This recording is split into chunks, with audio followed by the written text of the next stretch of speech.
Hello, everyone. Today I'm sharing some fun celebratory cards, and I'm going to show you some simple ways to add color to your stamps using inks. Before we jump into the techniques, I want to walk you through some of the new items that I'm using today. These are from the latest release from This Calls for Confetti, and I've got a good stack of things to show you. I'm going to do a quick product walkthrough first, and then we'll get into the fun part. If you're new here, I'm Miss Carrie. Each week, I try to inspire you with new projects, give you a few organization ideas, and teach you simple tips to actually use that crafting stash. Now, let's take a look at what just came in. If you've used the This Calls for Confetti pin and plan die, there's now a stencil bundle that goes with it. This also includes a die set that cuts out all the pieces so you can add color really fast. I made this card with it, and it was honestly one of those designs where I didn't have to think too hard.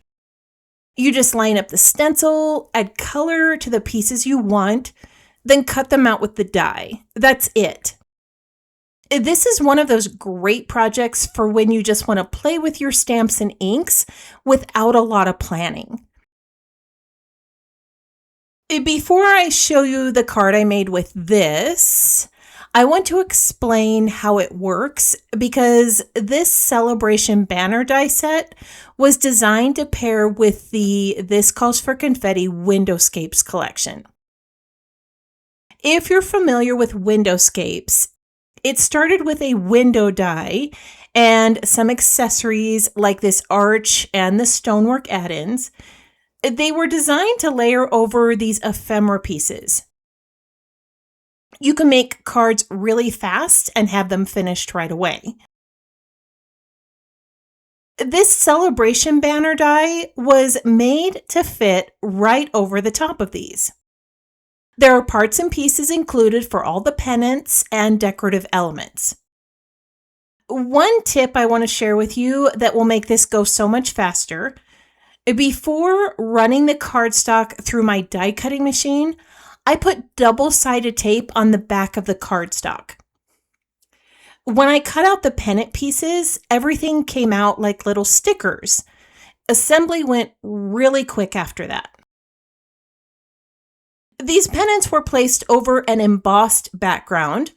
The embossing folder is one of the new ones. It's called Happy Swirls, and I love the soft flowing design. I did a white on white, but you could absolutely ink it, add sprays, or blend some colors over the top.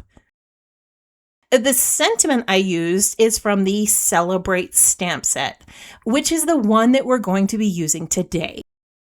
This is my favorite. I used this stamp set on this adorable card with Bigfoot to create a little scene here. Now, instead of trying to figure out how to color the background, I just added one of those ephemera pieces behind it. It's super simple, right? This last card is one I made for the Repeat Offenders Hop over on Instagram. I basically copied a card and just added some color. And the way I added color, that's what we're going to cover today. You can see that these balloons look different on each of these two cards, and that's because of the technique I used. It's the same stamp set, but there are different results. Let me go ahead and clean off my table real quick, and we'll get into it. I'm just going to use the larger balloon stamp for the demo today. It's easier for you to see what's happening on camera. There are 3 different sizes in this set, which is how I got that mix and match look on the cards. Now, a stamping platform is going to come in handy for this. I'm using the Mini Misty. I do have a page over on my website with all of my tried and true tools, the ones I'm actually willing to spend my money on. And I'll link that below if you're looking for a stamping platform recommendation. Now I've already gone ahead and stamped 2 balloons here so that we can get right into the techniques. Technique number 1 is solid stamping.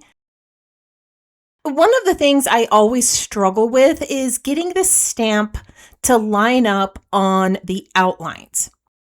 So I use a piece of acetate. Now, if you haven't seen this trick, it is a game changer. I'm just going to lay the stamp where I want it. Then I'll pick it up with the Misty Door. And then I'm going to lay the acetate over the top. I like to use a little bit of mint tape to hold this in place. Now I'm just going to do a light ink test and add just a little bit of this around the edges of the stamp. And then I'm going to lift to see if everything lined up.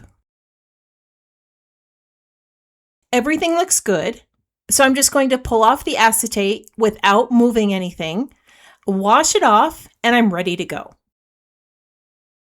When you're going for solid coverage, you don't want to rush the inking.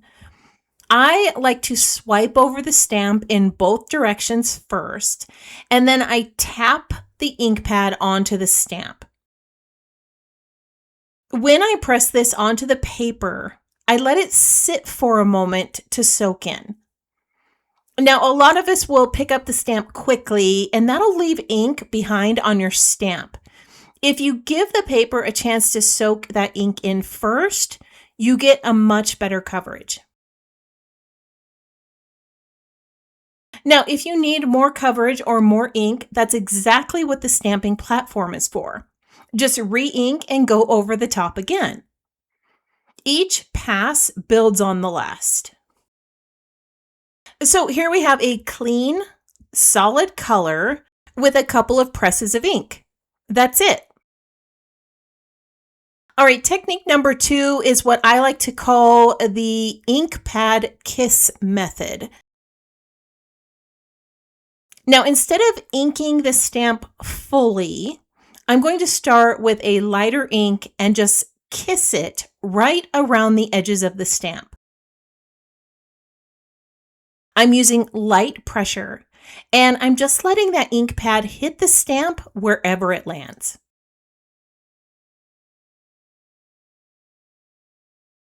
So you can see this, there's almost like a linen texture. To me, it looked almost like denim.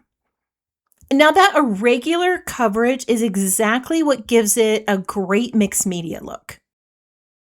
If you want to take it further, you can bring back your ink pad around the base of the balloon.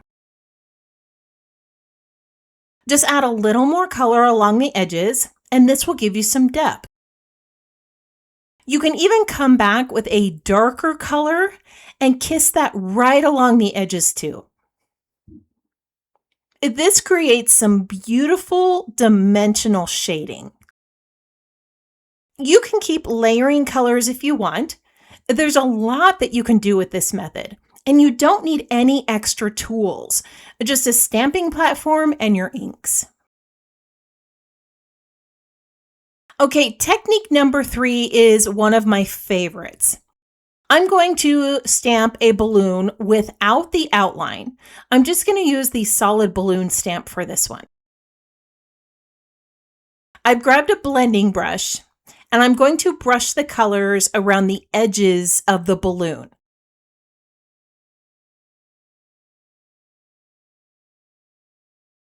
I am bringing the color slightly towards the center, but I want to keep most of that color concentrated around the edges. I did make sure that I have a nice, even layer of ink and left the center white. As you can see, just that brush layer alone gives you a really soft coverage, almost a watercolor look.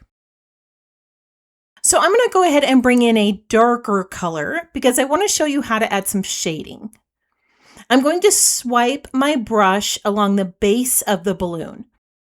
I just want a shadow at the bottom to make it look like the light is coming in from the top.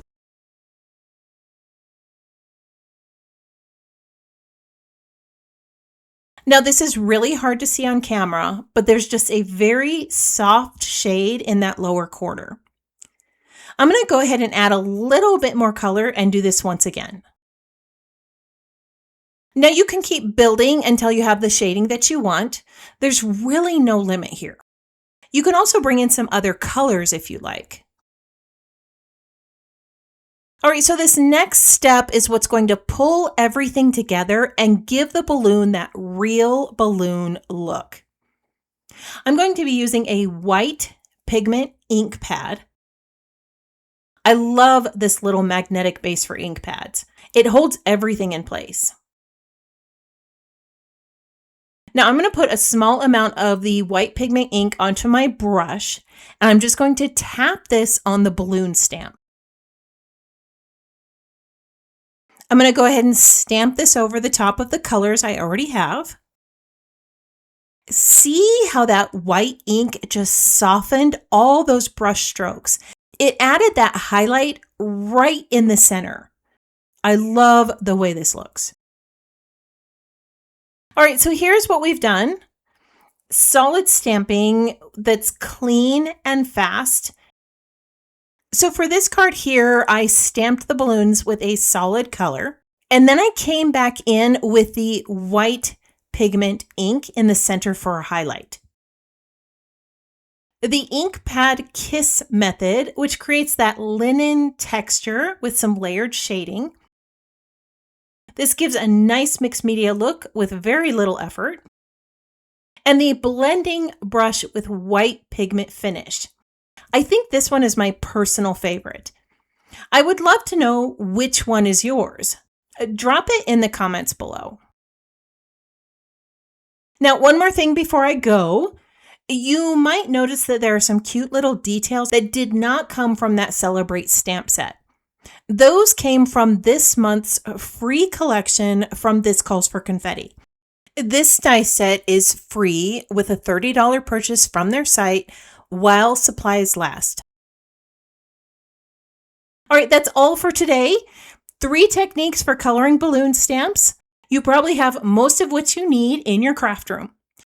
Everything I used today is linked in the description below, or you can tap the QR code in the corner to go right to the blog post. If you found this helpful, make sure you're subscribed so you don't miss the next project, and leave me a comment. Let me know which technique is your favorite, if you're a solid stamper, an ink pad kiss person, or if you're grabbing the blending brush to give that technique a try. I hope this project inspired you today, and I can't wait to see what you create.